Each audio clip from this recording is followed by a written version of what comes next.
എടാ ഇതെന്താ ഇത്? ഒരു അരിത്തമെറ്റിക് സീക്വൻസിന്റെ സമ്മിന്റെ ഓൾജിബ്രൈക് ഫോം അല്ലേ, തുകയുടെ ബീജഗണിത രൂപം അല്ലേ?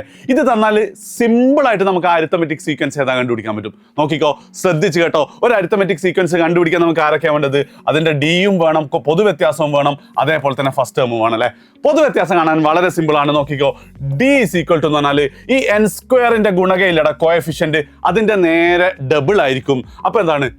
2 × 3, അതായത് എൻ സ്ക്വയറിന്റെ കോഎഫിഷ്യന്റ് 3 ആണെങ്കിൽ പൊതുവ്യത്യാസം 6 ആയിരിക്കും. അപ്പൊ സാറേ ഫസ്റ്റ് ടേമോ? ഫസ്റ്റ് ടേം എന്ന് പറഞ്ഞാൽ അതിനേക്കാളും സിമ്പിൾ ആണ്.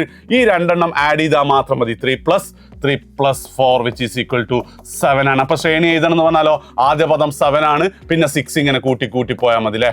കൂട്ടി പോയാൽ നമുക്ക് ശ്രേണി കിട്ടും. സിമ്പിൾ അല്ലേ? പൊതുവ്യത്യാസം കാണാന്ന് പറയുന്നത് എൻ സ്ക്വയറിന്റെ ഗുണകത്തിന്റെ ഡബിള് ഫസ്റ്റ് ടേം ആണെങ്കിൽ ഇത് രണ്ട് ആഡ് ചെയ്താൽ മതി. അപ്പൊ നിങ്ങൾക്ക് ചെയ്യാനുള്ള ചോദ്യം പിടിച്ചോ. ഇതാണ് സാധനം. ഇതിൽ കുറച്ച് ട്വിസ്റ്റ് ഉണ്ട് കേട്ടോ. ഇവിടെ ഒരു മൈനസ് ഒക്കെ ഉണ്ട്. അപ്പോൾ നിങ്ങളൊന്ന് ആലോചിച്ചിട്ട് ഉത്തരം എഴുതുക, കമന്റ് ചെയ്യുക, ഫ്രണ്ട്സിനെ ചലഞ്ച് ചെയ്യുക, വേഗം ഷെയർ ചെയ്ത് കൊടുക്കുക.